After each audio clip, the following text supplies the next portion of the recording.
I am so glad you convinced me that the family car should be the Defender 110. It is so beautiful inside, it's so comfortable, and it just feels indestructible. Yes, it really is. I've been waiting a long time for the new model to come out. The Defender 110, I'm telling you, it's my favorite car of all times. It's my third one.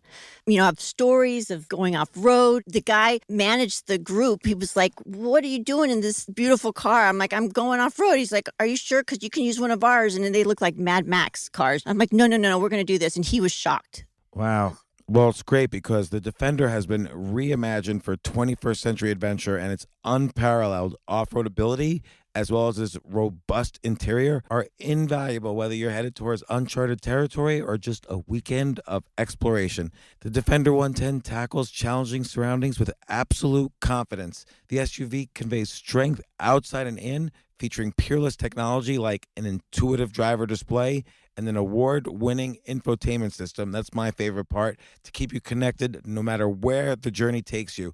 Adventure is unique to everyone, and so is the Defender. Choose from the two-door Defender 90, the four-door Defender 110, or the larger Defender 130 with the ability to seat up to 8 passengers. You'll find uncompromising performance in all three. So pack up and go even further with the Defender 110. Learn more at LandRoverUSA.com/Defender. This isn't your average business podcast, and he's not your average host. This is the James Altucher Show on the Stansberry Radio Network.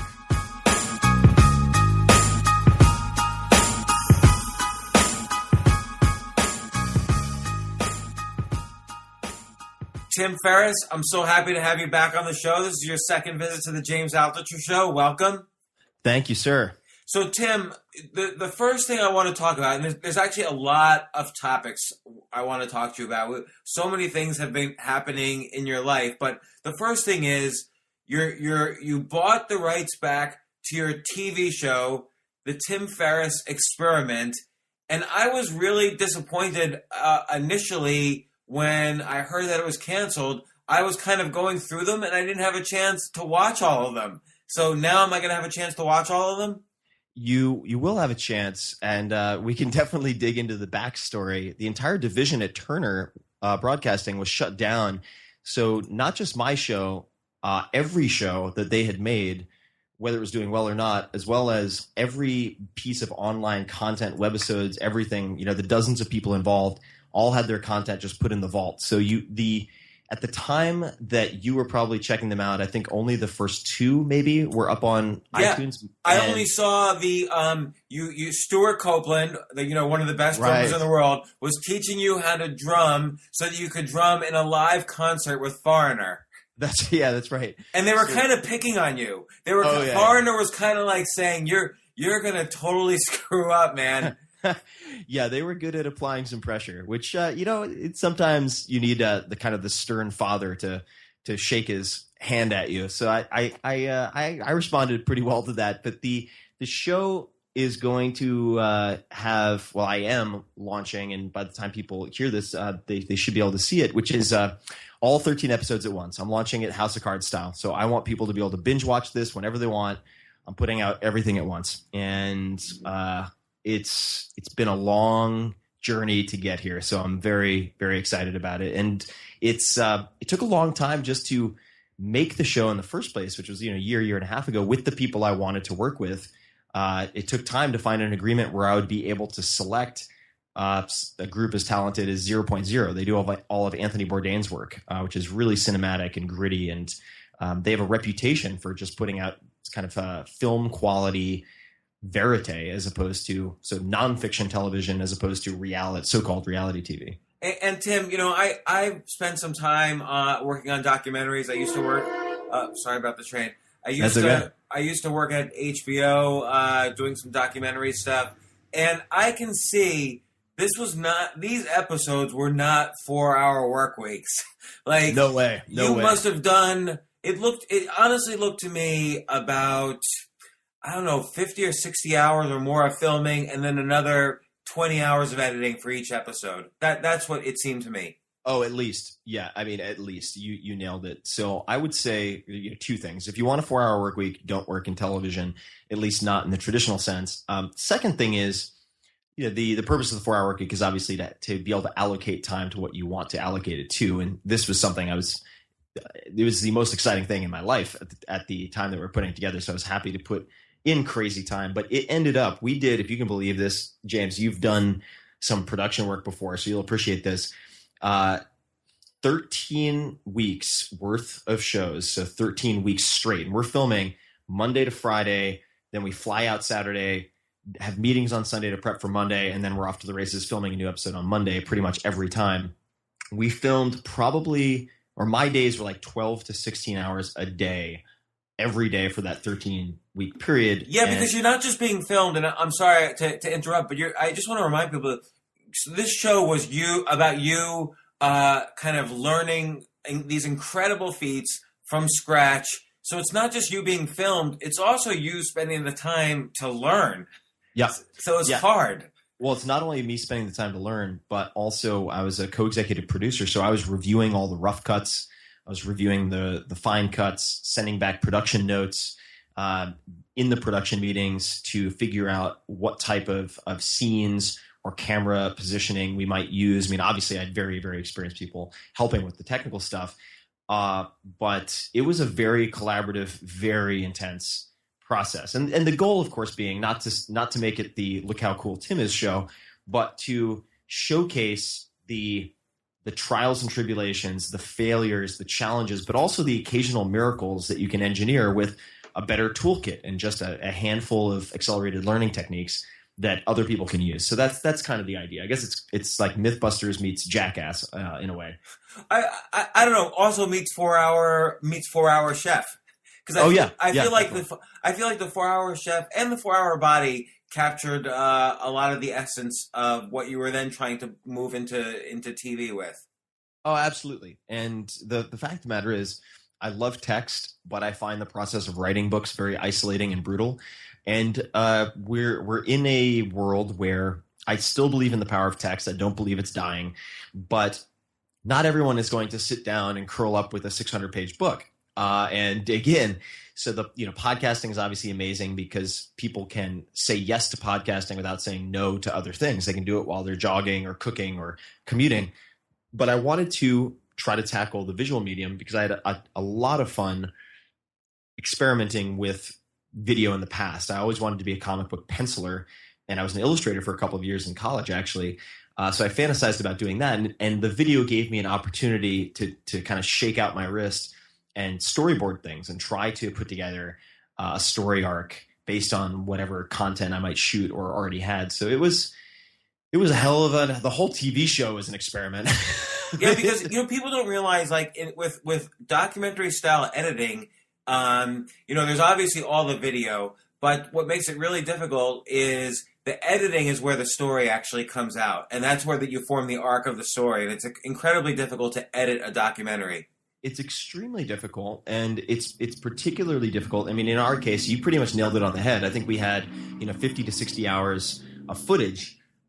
Now, when I say 50 to 60 hours, I should probably double or triple that because we had multiple cameras, right? Right. And then you have to chop that down to 22 minutes or so, 21 to 22 minutes. It's an incredibly difficult task. And the way I wanted to do it was very nonfiction. What I mean by that is I didn't want to record a bunch of footage and then chop it up and move things around chronologically and put things out of order and basically create a story that didn't exist in real life. I didn't want to do that. So what that meant was we had to plan really meticulously in advance. Like, let's do these following activities, film spontaneously over the next several days, and hopefully that will form a story arc. And if this, then that. If this, then that. If Tim breaks a leg, we do this. If Tim blows a rotator cuff like I did, we do this. If Tim hits a home run, then we do this. And having these contingencies set up so that the process was even feasible. But man, I got to tell you, kudos to everybody who works in film and TV. This stuff is really hard to do well. It's really, really tough. I'm super proud of how it came out, but man, that leads to the next thing. So you're super proud how it came out. You did 13 episodes. Just judging from the descriptions of all the episodes, it looks like you had an incredible experience. And then they kind of cut your neck off. And like that day when you heard, okay, they're going to cancel this. And obviously now it's coming out today. I'm releasing this podcast the day it all comes out. But the day you heard they were canceling this, what was going through your head? Oh, a lot of things were going through my head. And what made it particularly tough is we were getting a lot of these murmurs of things happening while we were still filming or at least post-production. So we were still working on a lot of this stuff. And it was very difficult, obviously. I think that linear television is very challenged, and networks have a huge challenge on their hands in terms of introducing new programming. So the show itself was put on HLN, and HLN is headline news. I mean, it is courtroom reenactments and drama and news. I remember the Zimmerman case was the big news at the time, and I didn't feel like it was a match demographically at all. And I was actually surprised that it was put on at all. I mean, if that were the only choice available, I was actually surprised and pretty happy. They were like, all right, look, like this is the option we have to put it on. But it made it very difficult for anyone in my audience to watch it. I mean, because many of them don't have cable, a lot of them don't have HLN. And whenever you have appointment viewing, it's just not how my audience tends to do things. So it hurt a lot. And I think that the only reason I have fought for the last year and a half is because I'm like, you know what? I don't think this got a fair trial. I really feel like people need to see it in sort of its native environment in which I kind of envisioned it being digitally released, House of Cards style in my ideal world. But yeah, that was a brutal day, man. Why didn't they just do that? Why didn't they just say, okay, Tim, we're not going to put it on HLN. Who gives a shit anyway? Because no one watches that channel. We're going to put it on iTunes, though. We're going to release it everywhere. We're going to publicize it on CNN. You'll publicize it on your list. They could have made like a good amount of money doing that.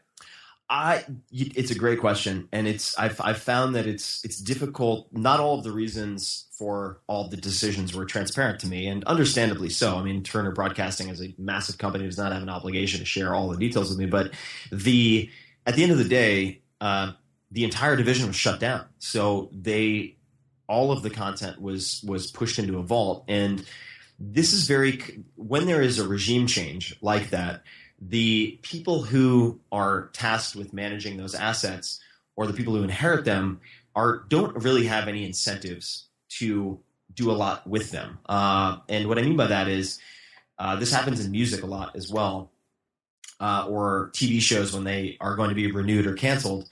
You'll have a regime change, a new exec will come in, and the exec will pretty accurately look at the situation and say, if I do something with this and it fails, I'm going to get all of the blame. And if I do something with this and it does well, I'm not going to get any of the credit. So I'm just going to put it in limbo. I'm going to put it in the vault until maybe a clearer decision can be made. But it's almost like there's no way to fail. If you just release it digitally to iTunes, it's just free money for them. I hear you. I hear you. And what I realized after it all is, number one, I'm not the easiest person to work with because I'm highly a perfectionist, and I'm the guy who will take a blog post that probably is not that important in the grand scheme of things from a prosaic standpoint. It's like an announcement, and I'll do 17 revisions until I am happy with how it looks. So when you take that level of OCD and impose it onto a group or people in a large company who are managing dozens of different properties, not just the Tim Ferriss Experiment, it tends to drive people crazy. So on some level, I've realized if I were to do this again or to do more video content, I would want to go to Kickstarter or a similar platform, raise all the financing myself, and really run the show. I would want to hire everyone and do it myself. Because there's so many amazing freelancers out there. I mean, in this world where suddenly people are defecting from places like NPR to help people like you or me with podcast engineering and production, or Even in TV and film, you see a lot of this. I mean, a lot of the best people are available as freelancers. And what I'm hoping this will do with me buying back the license to do digital distribution for this is that it will show artists out there, whether they're, let's say, writers whose books are out of print but they can't do anything with them because the publisher owns the rights, or they are albums, literally starving musicians who have albums that are just sitting on a shelf, not being sold, but they can't get the rights back, are going to realize that there are options. Like, you can rescue orphaned content. And I'm hoping this will just produce a huge wave of these gems being brought back to life and resurrected. Because if you think about it, it could be almost like an alternative investment strategy, like a hedge fund strategy. I'm going to go out there and I'm going to buy the rights to, let's say, 50 forgotten shows, 10,000 forgotten songs, like B-side songs, maybe all these books from like the 70s or 80s that are totally out of print, and just start releasing them and get like an income stream from all of them. I could probably buy a lot of these things for pennies on the dollar. Yeah, I think that could be a very interesting strategy. You would need people on staff to manage a lot of paperwork if you are getting the rights from larger organizations, because the larger organizations are typically not highly incentivized to cooperate. But for instance, with the book club, I have a book club, the Tim Ferriss Book Club, and I try to resurrect these titles that I think didn't get the attention they deserved, and I produce audiobooks. And what I've found is it's generally not worth my time to try to negotiate with the Simon and Schusters and the Random Houses of the world, because there are too many levels, too many approvals, too many restrictions. It just eats up a ton of time. However, when you go to some of the smaller publishers or agents or authors who own their own rights, it's a totally different ballgame. Then you can do some really fascinating stuff. So I could see someone going out to creators who are doing really well on, say, a Vimeo or somewhere else and saying, hey, what else do you have that people haven't seen? Or what else do you have that I could help you distribute because I have an audience like you or me? That could be very, very interesting. And you're seeing that happening in publishing a little bit with, publishers are almost using Amazon self-publishing as like the minor leagues. So 50 Shades of Grey was originally self-published. Wool, The Martian, then they all became bestsellers, self-published, and then Simon and Schuster and Random House would go and scoop them up. Movies would get made, and so on. Oh, definitely. That's why I'd be astonished, but I wouldn't. I'd be astonished, but I wouldn't be surprised if this makes any sense. If studios or people in film weren't already doing this, but if I were in their shoes, I would be scouring Kickstarter to see what campaigns are doing best and saying, hey, I know you guys are going to do A, B, and C on your own, but if you want additional distribution or syndication through these following platforms, we'd love to have a conversation with you, right? I mean, that gets very interesting. So I want to just quickly run down some of the different episodes you've done, but then I want to learn a little bit more. We're going to get to these episodes, but I also want a little more about how you actually bought back these rights. But so you did the one that I saw, which was rock and roll drumming. Where you actually played live. How big was the audience when you played live with Foreigner?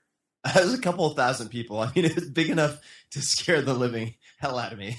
I would be scared. I can't even do like a TED Talk without crapping in my pants. So I can't imagine. You did Brazilian jiu-jitsu. Now I know you're like an athlete in a lot of ways, but was this totally from scratch? No, I had done some Brazilian Jiu-Jitsu a long time ago, many years ago. But this was at a gym in New York City with Marcelo Garcia, who's a 6-time world champion. And the guys I worked with and sparred with and also got taught by are the top of the top world-class competitors. In fact, a guy named John, I think it's Satava, might be Satava, but I think it's Satava. Anyway, John, Jon, just beat one of the Gracies, choked him out with a north-south choke in the black belt division to head to the world championship. So these guys are just beasts, great guys, but beasts. So that was what made that episode really cool. I don't know, James, if you've ever met Josh Waitskin. He's I met him on a street corner in 1994. Very briefly. Wow, that's a hell of a memory. That's yes, incredible. I remember we were with a mutual friend and we just talked for like a second. Yeah, so Josh is a very close friend. He was the kid or the inspiration for Searching for Bobby Fischer, Right. both the book and the movie. He's considered a chess prodigy. So he helped me learn jiu-jitsu through the lens of chess principles, which was so cool because Josh is also the first black belt, if my memory serves me right, under Marcelo Garcia. So that's one of my favorite episodes because we used both the jiu-jitsu and the chess and the parallels between the two. Well, I could see how the chess could be related. Actually, I could see how chess could be this kind of the science of learning chess is related to all of these episodes, and I want to get to that. But I just want to describe some of these other things. So then you did one called The Dating Game, where Neil Strauss basically helped you with your game. Yeah, Neil Strauss, author of The Game, exactly. We had Neil, who forced me to do cold approaches, which was hugely embarrassing and hilarious. What does that mean? It means you just walked up to a girl and started talking to her? Yeah, that's it. That's walking up to strangers and trying to get their phone number. We had to do that at the Ferry Building in SF on I think it was a Saturday. So if you want to talk about a crowded environment, that's it. But we also had a computer hacker helping me optimize online dating, and then we met with a matchmaker as well to see how all three approaches would compare. Actually, okay, so I want to actually focus on that for just a quick second. So, when you just cold approached, did you have to kind of build up? How quickly did your courage sort of reveal itself? Like, I would have been scared at first, but then I imagine after a few, you get used to it. I wish I could say that after 3 I was, smooth as silk, but I was nervous. It probably took me 10. You know what? Let me rephrase that. I was nervous every time I did it. Even if I had a semi-successful approach or got a number, if I had to do it again, it was right back to the primal reptile brain fear. I have never been the kind of guy to do that. Like if I'm seated next to an attractive lady at a dinner or something like that, I can hold my own because there's a context. But for me to walk up and kind of Jedi mind trick them into talking to me when they're on their way to someplace else is not a natural skill for me. So, what were some of the techniques that Neil said you can use for a cold approach? Well, there are a couple of techniques, but the simplest would just be asking a question of some type. So it's like, hey, sorry, well, actually, he wouldn't want me to say sorry. That was a bad habit that I have. But you could ask, say, a woman I need a female opinion on X, right? Should I buy this type of sweater or this type of sweater for a friend or whatever it might be? And you're giving them a question, for instance, that is not going to be the frequently asked question that they get every time some Yahoo walks up to them at, say, a bar, right? Right. Sammy, the hacker, who's amazing, very good friend of mine, who's just a hell of a guy and a really very much a genius when it comes to any type of social engineering or computer hacking. He set up a female dating profile for himself so that he could see what the headlines were in the messages that got sent via the inbox, like the messaging capability, and he was able to identify like the 2 or 3 things that came up repeatedly. And then not say those things. So there are ways to kind of optimize the system. A very interesting one is to split test your you are split testing your profile pics, and you can use OkCupid even if I think you can use it even if you don't use the service. There's a feature called My Best Face, and it allows people in the community to vote you up or down, hot or not style, or Tinder style on your photos. And it will tell you after 24 hours or 48 hours or whatever, exactly which photos you should use for your profile. And I was really surprised at what did well. The photos that I thought would kill it tanked. And the ones that I couldn't care less about did really well. So it just goes to show how my intuition does not serve me very well. But you know what? That's interesting because the same thing happens in almost every area of life. So like, take investing in startups. Almost nobody knows in advance what's going to make a successful startup, else everyone would just invest in the next Uber. Right. So, people have a very inflated sense of what they can predict. And that's an example of it. Oh, 100% agreed. I mean, and there are a lot of great books expand on that. I mean, predictably irrational, stumbling on happiness. We are terrible at predicting what'll work. So in the cold approaches, though, what did you find by the end of the week? What did work for you? Other than kind of asking these, this sweater or this sweater questions, like were there any body language techniques? Oh, absolutely. Yeah. I mean, if you can just stand laterally, so you're not like pressing them up against a farmer's market stall or anything like that, or invading personal space. So body angling, I think, is very important. General demeanor, if you come off as really super, super anxious, that obviously does not help matters. So I think that one of the most helpful rules that Neil forced me to follow, although I wasn't perfect in the beginning, certainly, was the 3-second rule. And that is, don't over deliberate approaching, just make the approach, just rack up mileage, basically. So I do think it is almost more than anything else a matter of inoculating yourself against fear by experiencing low level of fear over and over and over again. So I do think, like many things, this is a matter of repetition, but I don't think it doesn't take all too many. I mean, I think if you were to do it for an hour, you could very quickly be at ease with being ill at ease. Maybe you could, but look at me. I would take at least a year or two. I think you'd be better.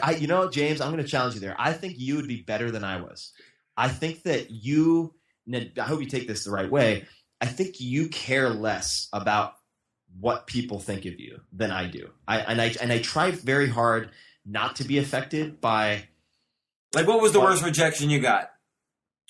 They weren't that bad. That's the thing. You just get people who are like really uncomfortable and anxious. They're like, sorry, I'm busy. I'm on my way somewhere. And then they split and they don't talk to you at all. There was no one threw ice cream in my face or. Well, what about though when you took it to the what about when you took it to the next step though and said, okay, you like this sweater? Can I have your phone number? Well, there were some steps in between that I managed to flub on a couple of different occasions. When I got to the phone number point, and I only asked a few people because I was a coward, but they gave me their number because I'd created some type of context or established some type of common interest, blah, blah, blah. So they were actually less terrifying than I expected they would be, and which is of course silly, but you have to keep in mind all of my horrific failures from junior high and high school came back to haunt me when I tried to revisit this, because I have tried very hard to design a life where I don't have to do cold approaches. That's how much I dislike doing cold approaches. So of course that's exactly what Neil wanted me to do. It's sort of like step number 1, write a best-selling book and then go to lots of parties about the book. That's the best technique of all. Well, I mean, you could do that. You might end up dating people with questionable motives if that's your. That's true. If I took a copy of my book and like threaded it around my neck, and then people would ask me, I'd be like, oh, this thing? Yeah, let me tell you about this. But yeah, dinner's my game.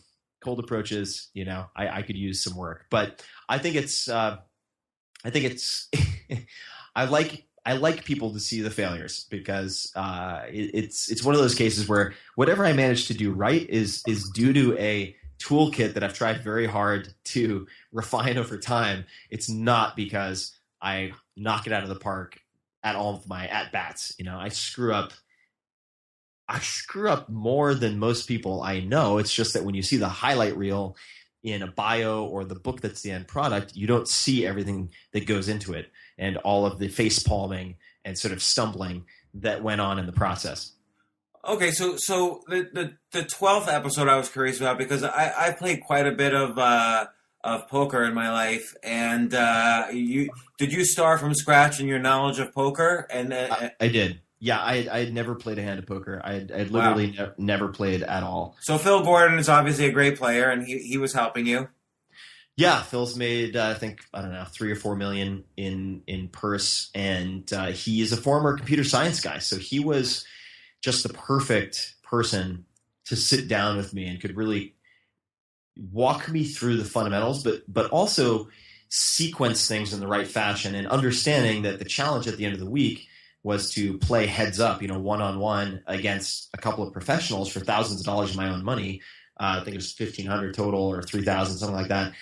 which is real cash. And as you know, probably, you behave very differently, and your psychological state is very different when you're playing with your real money versus play money or no money. And also heads up versus a full table. Statistics becomes much less important, and your actual reading of the body language and everything becomes much more important, and that's incredibly more difficult. It's super hard. All of the factors are hard. So poker was one of those that really it was one of the many skills. This was not the only one that addressed a phobia of math of mine that I've had since ninth grade. I had a very ball busting teacher in ninth grade math who, for whatever reason, a female teacher, a very good teacher, but she had an axe to grind with all of the male students in the class. And almost all of them opted out of math after that I'm aware of, including me. So part of the reason I went to Princeton undergrad was because, and I don't talk about this much, but Princeton didn't have a math requirement. I would think, you're an analytical kind of guy. I would think like math would be sort of natural for you. It's not. And I enjoy using math in the context of certain types of split testing and analytics and just self-tracking with blood tests and so on. But that's usually writing down numbers and doing basic arithmetic. The probabilistic thinking and mental calculation required of poker, because I did do some table play as well. It wasn't all heads up, but that was very counter to my own programming because I've tried so hard to avoid it for so long. But poker is fascinating to me because it's not just dependent, obviously, on the math. It's dependent on many different factors, including patience, and different people have different styles of play. But statistically, the amount that or the percentage of hands that you fold is just mind-blowing, right? And people get bored, and then they start betting, and then they make bad decisions, and they lose a lot of money, oftentimes, not always. But that self-control was interesting to me because what I don't have any trouble doing is being bored for a long period of time if I have a system that requires that. I'm okay with that.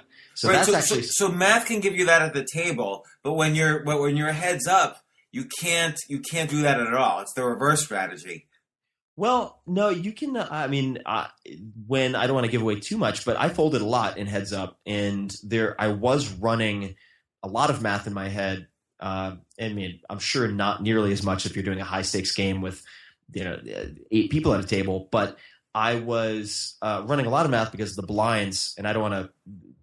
This might be inside baseball for people who've never played poker, but the blinds, which are basically the required bets, right, that you must put out on the table so that there's something to play for, those were going up every, I think, 10 minutes or 5 minutes. So the decisions I made had to change accordingly.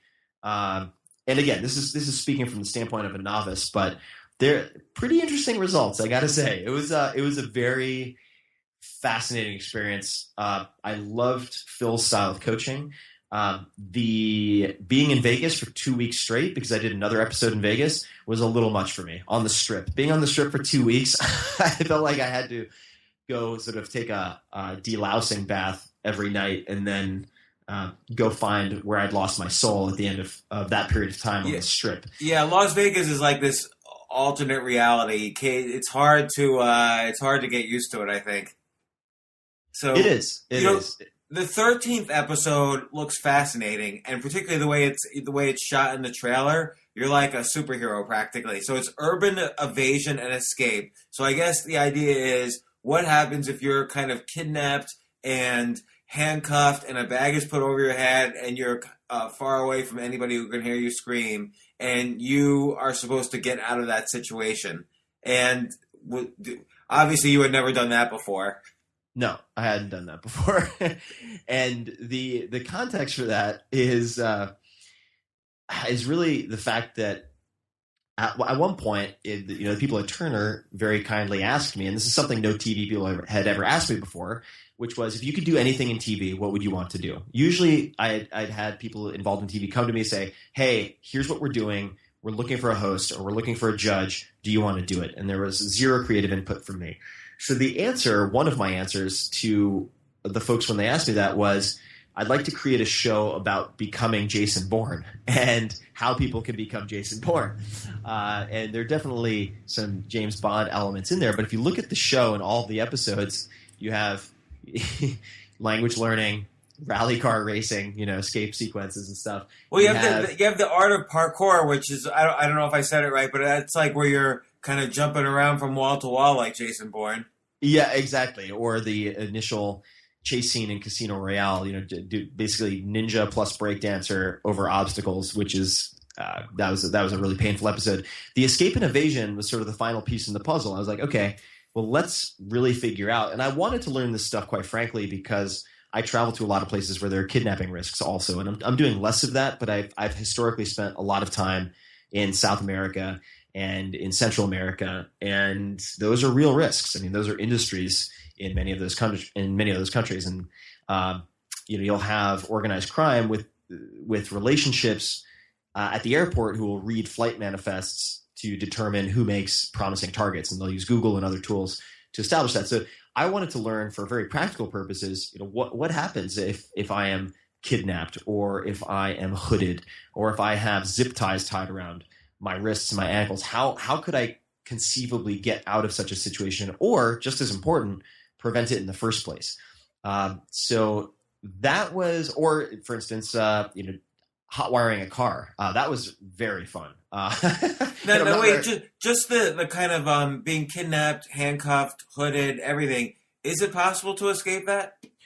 It is, with some basic preparation, and in many cases, you don't even need a lot of tools. You could just use your body. And in fact, I mean, for instance, if you have someone wrap like 7 layers of duct tape around your wrists and your arms, which is very common in, say, hostage situations, that's very easy to get out of with no tools, astonishingly enough. So it is possible. What's the trick? I don't want to give away the show, but I personally want to know the trick. Okay, the trick is, and there are a lot of physics involved, I'll give you the basics, but what you have to do is sort of form fists with your hands, apply pressure outward with your wrists, and then slam the space in between your elbows into your own ribs. And clearly, you can do some damage to yourself. You could even break ribs. But if your choice is that or getting out, then that is one way to do it. And I was able to do that on the first try, I'm pretty sure. The duct tape was surprisingly easy to get out of. The others are more challenging, especially the handcuffs. And if the handcuffs are behind the back, it's even harder. And we used official issue, I think it's Smith & Wesson police handcuffs. But I'll put it this way. I don't think that it's possible necessarily to mitigate for all disaster scenarios, but it's cheap insurance and smart insurance, in my opinion. And it's also fun to have a basic repertoire of techniques that could address a handful of common situations. So throughout all of these, and okay, so there's tactical shooting, there's starting a business, there's open water swimming, there's surfing, there's golf. Oh, okay, let's talk about golf for a second. Nobody can possibly teach me to go from 140 golf to like 100 golf. Like what happened in that show?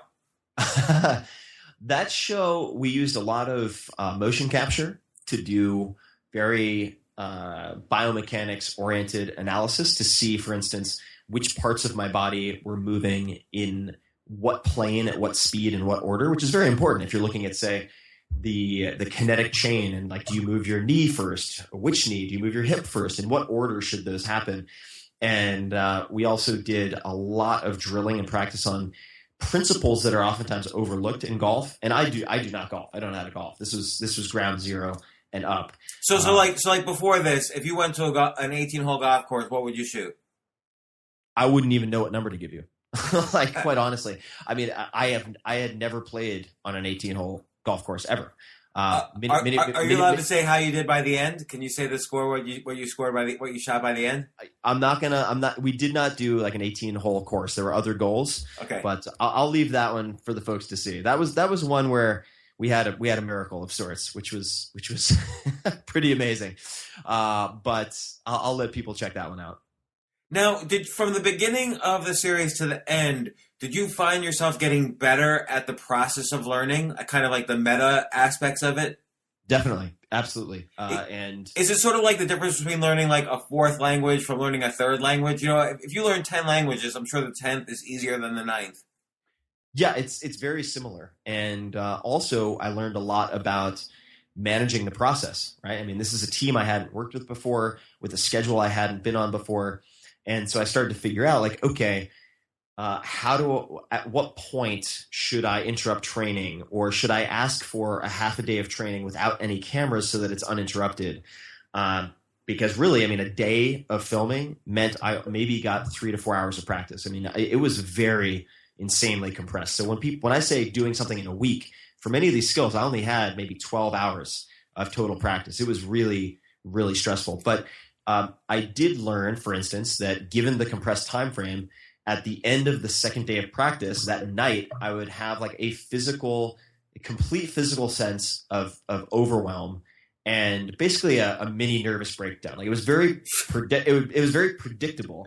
Like because you were afraid you were going to fail at the goal. I was afraid I was going to fail, but it was also just an information overload point where I was hitting my biology. I mean, my neurophysiology.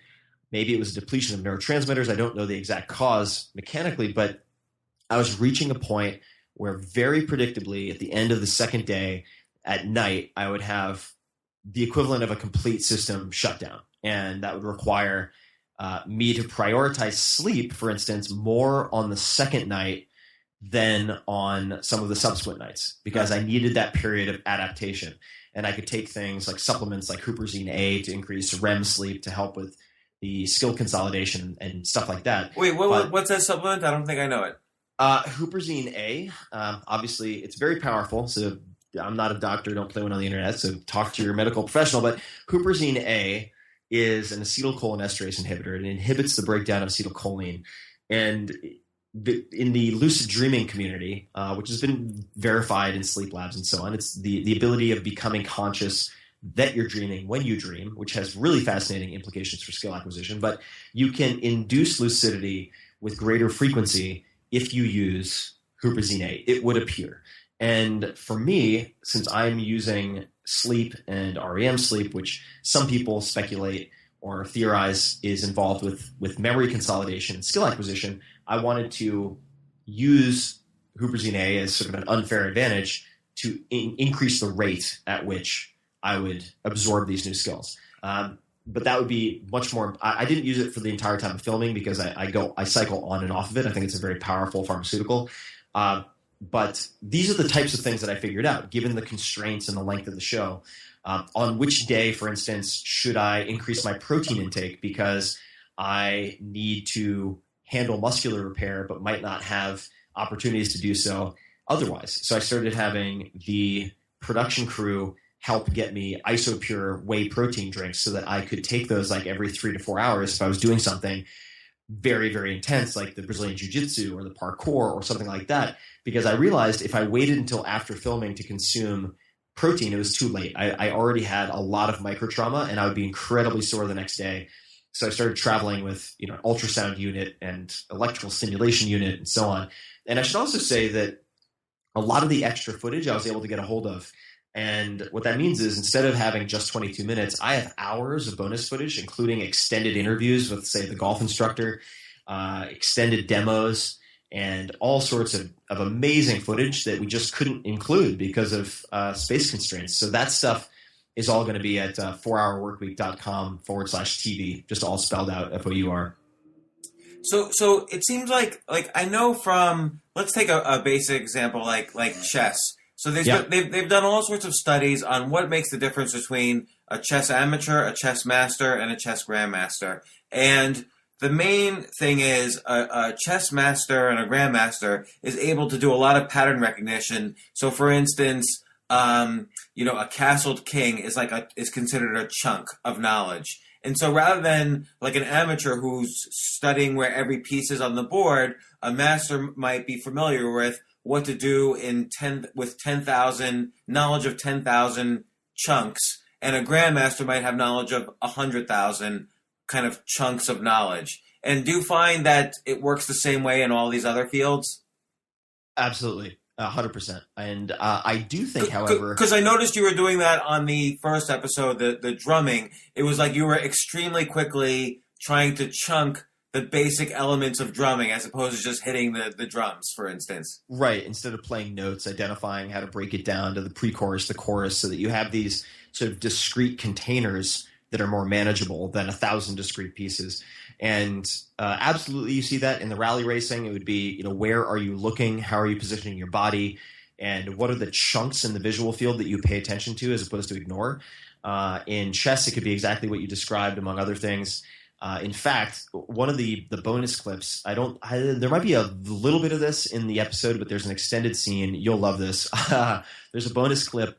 I went to Washington Square Park where they have all the speed chess street hustlers. Man, I grew up in Washington Square Park. I should have gone out there and watched you go at it. And I brought a grandmaster with me who played one of the guys, and he played without looking at the board. And it's an amazing exchange. Who did you bring with you? Can I ask? Maurice. Maurice Ashley. Yeah, Maurice Ashley, who is amazing. He's like Morpheus. He's one of the coolest cats you could ever imagine. He's so awesome. And what's great about Maurice is that he also knows how to smack talk back. So he was not a sitting duck for taking any abuse. And so he's just like slowly smashing this guy. Actually, not so slowly, very quickly. And the guy's trying to shit talk to throw him off. And he's like, oh, well, don't get so funky now. And he's like watching him. And it's awesome. It's such a cool exchange. But the chunking into these discrete pieces is very accurate. With languages, same story, right? And that's why there are examples online. If you're a native English speaker, for instance, can you read this jumbled text? I don't even know if you would find it if you Google that, but there are examples of can you read this sentence?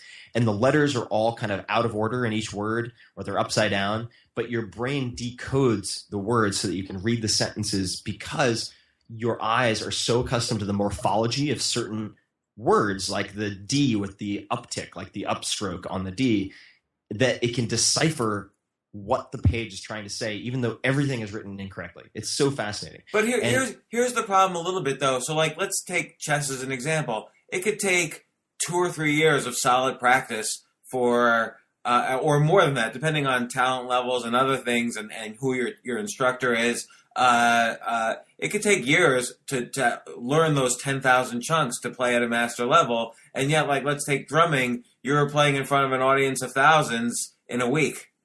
Well, I'd say 2 things to that. The first is there are definitely skills that allow you to fake it sooner than others, obviously. You can fake playing the drums a lot sooner than you can fake playing the violin, for instance. And that's absolutely the case.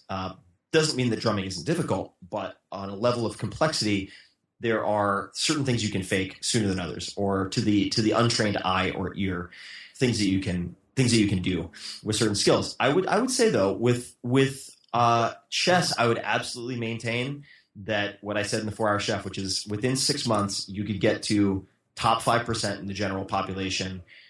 If that became basically your full-time priority, excuse me, allergic to the 10,000 hour rule. So I do think that chess is a very particular example. I think chess is perhaps the hardest of the skills that I participated in to get into the top 5% in the world who are not treating it like a master or grandmaster track. For a lot of reasons, but I think that chess is, you could get very good at chess and beat almost every civilian you play with in 6 months or less, no doubt in my mind whatsoever. I really believe that. I agree with that. I think it's probably 6 months for that, and then it's a whole. But that's probably true for poker as well. Oh, it's true for all of them, and I think my job is to. There's something called a sigmoid curve that applies to a lot of natural systems, options trading, and also learning, where you basically have, imagine an S where you grab the 2 ends of the S and stretch it out horizontally so it looks kind of like a step. That is what learning generally looks like, where you have very slow gains, next to nothing. Then you have this like Cambrian explosion of skill development where all of a sudden you go from not being able to communicate with anyone in Spanish to, oh my God, I just held like a 30-second conversation, massive breakthrough, or you win your first game of poker, whatever it is. And then you very quickly flatten out again and you have this point of diminishing returns. So my job is there are people like Josh Waitzkin, for instance. We talk about this in the show. It's a really fun juxtaposition. His job is to get people from like 99 to 99.999. My job is to get people from 0 to top 5% in the world in 6 months or less. And I think that I can do that. I'm good at it. And I've spent, if people ask me like, oh, well, what are you really good at? Because you're just a jack of all trades. You're a dilettante who's just dabbling in all these things. I'm like, no, you're missing the meta here. The skill that I'm refining is meta learning. It's the toolkit. It's like you can use a saw or a hammer or a screwdriver to build all sorts of things, anything. And I'm trying to refine those tools that other people can use, whether they want to learn Spanish, Japanese, how to cook, Japanese horseback archery, rally racing, poker, Excel spreadsheets, doesn't matter, right? So let's take language as an example, because episode 3 in the season is you are learning basically Tagalog, the Filipino language, in the period of a week. How did you get yourself? And let's talk about it from a meta level rather than the specifics of the language. What were you thinking going into that? Like how you were going to do it? So going into it, I needed to first know thy opponent. I really needed someone who could help me deconstruct the language, help me know what is most difficult for native English speakers, what is easiest for native English speakers, if there are ways I can cheat. So for instance, if there's something very difficult about it, is there an alternative construction that I can use which will still be proper Tagalog that will not make my head explode? Because I don't have time for that head exploding component, right? If I only have, in this case, it was like 3 or 4 days. It was insane. That's incredible. I can't believe it. Oh my God. Were you scared? I was terrified. I was terrified for all of these. And I've done a lot of crazy things. I've done a lot of very aggressive things in my life, but I'm still human. I don't want to be publicly humiliated, especially on television. Would you have been publicly humiliated? Like, would they have aired it if you failed? Oh yeah, they would have aired it. Absolutely. And I don't win in all of these episodes. I should make that clear. Or I have breakthroughs in every episode, but some of them end catastrophically. So not God. All of them. Yeah. And Can you tell me one episode which ends catastrophically? Parkour. That was bad. I'm still. This is a year and a half later. I'm still contending with injuries that I had from that episode. Oh my God! Yeah, really, really, some gnarly long-term joint. Did you injuries. cry on the show in pain? I didn't cry. I definitely winced and closed my eye and dropped to a knee and so on. And I spent a lot of time on a PT table, so you have footage of me getting treated by doctors as well. Oh my God! It's like the $6 million man now that team has to come in, rebuild you. It was a process of breaking myself down and then rebuilding myself over the weekend for the next episode. So the Filipino language. So you're understanding the opponent and breaking it down in the same way you would approach, say, tennis. And the next step would be selecting the highest frequency vocabulary and grammatical construction so that I am getting sort of 80% of what I need from 20% of the content, right? Is that a memory thing? That is a memory thing. So I worked with some incredible people like Ed Cook, who trained a writer named Josh Foer, who wrote Moonwalking with Einstein, to become the national memory champion in the United States in 1 year. So I had Ed Cook helping me with some of the techniques. I, of course, have a lot in my own back pocket just after years of doing this. And so you're using mnemonic devices, memory tools and devices to memorize, hundreds and hundreds and hundreds of words in 1 or 2 days. It's very achievable, but very intense.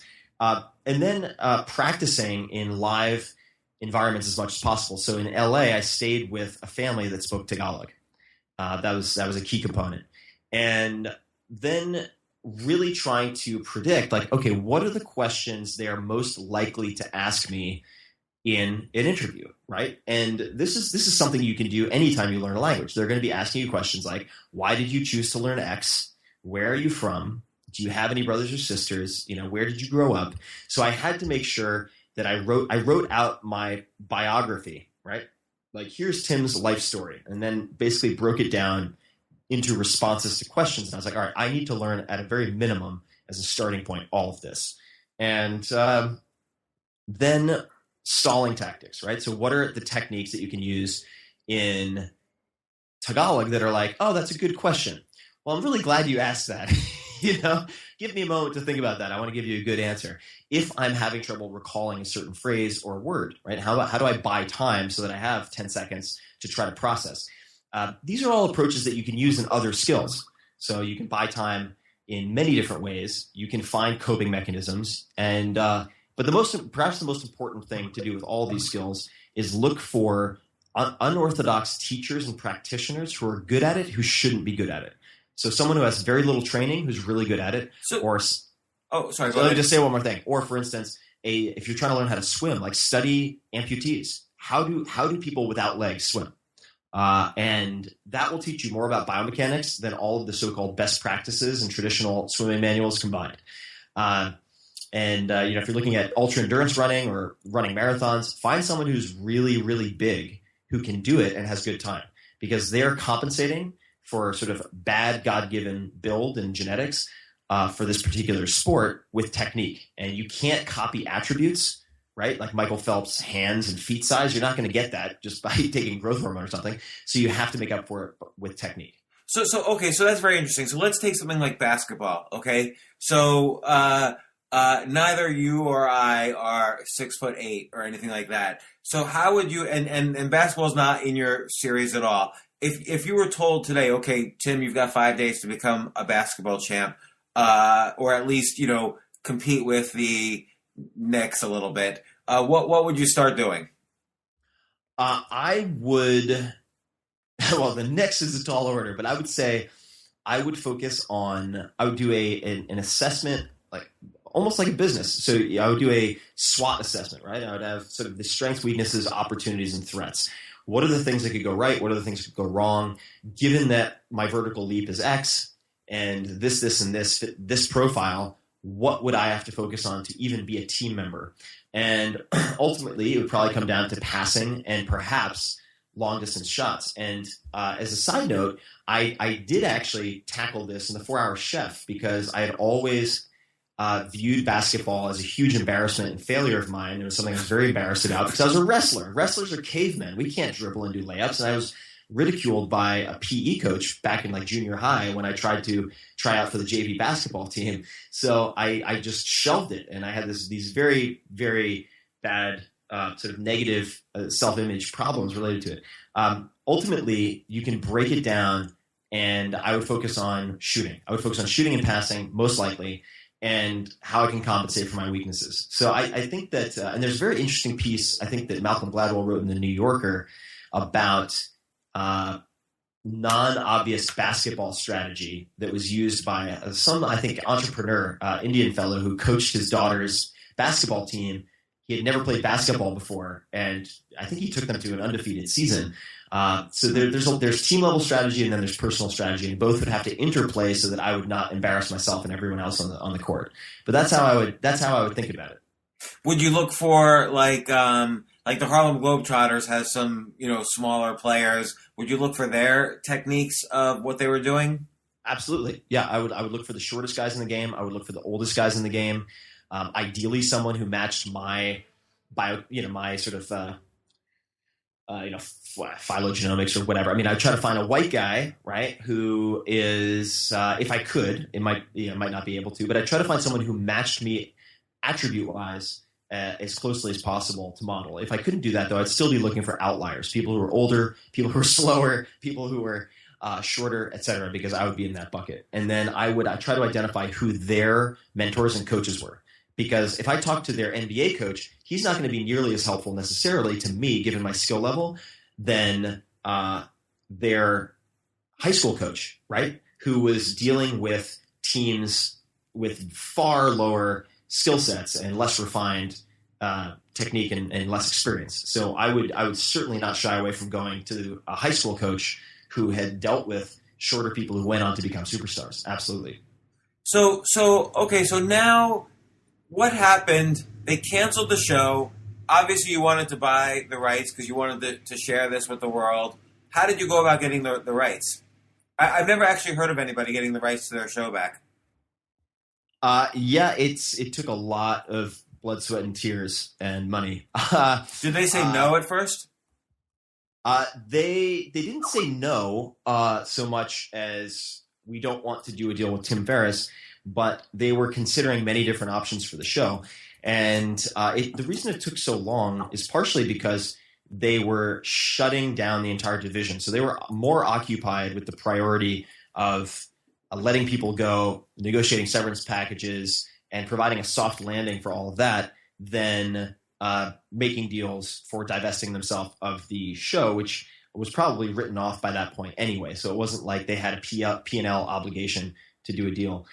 The way I got it ultimately was by trying to understand the incentives of everyone involved, and then also ultimately working with a lawyer who had done a lot of deals with Turner Broadcasting, so that he was familiar with what they could do, couldn't do, and so on. You basically use your technique of learning how to buy the rights of your show. Yeah, exactly. It was exactly that. And I just read a quote from Thomas Edison yesterday that I thought was just so perfect. It should be my life mantra, which is when you think you've examined, when you've examined all of the possible options, just remember, you haven't.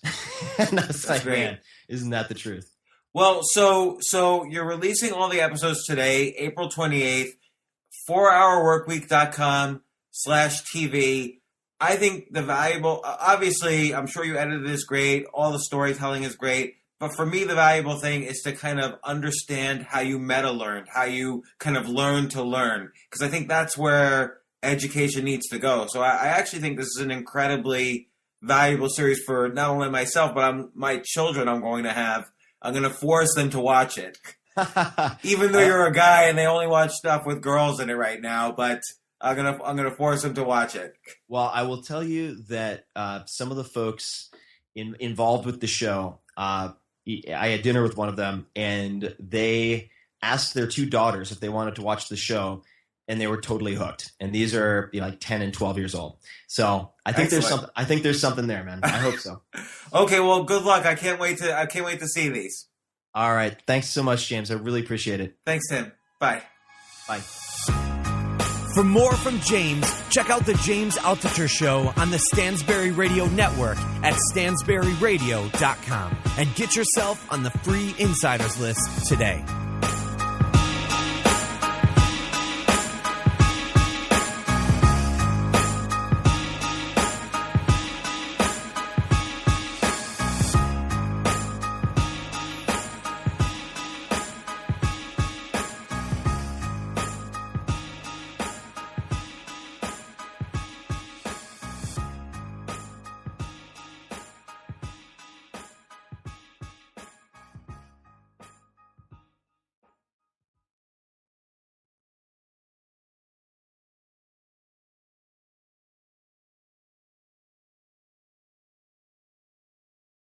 AI might be the most important new computer technology ever.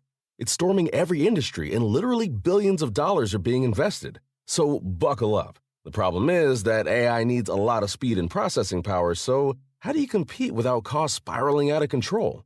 It's time to upgrade to the next generation of the cloud, Oracle Cloud Infrastructure, or OCI. OCI is a single platform for your infrastructure, database, application development, and AI needs. OCI has 4 to 8 times the bandwidth of other clouds, offers one consistent price instead of variable regional pricing, and of course, nobody does data better than Oracle. So now you can train your AI models at twice the speed and less than half the cost of other clouds. If you want to do more and spend less, like Uber, 8x8, and Databricks Mosaic, take a free test drive of OCI at oracle.com/advance. That's oracle.com/advance.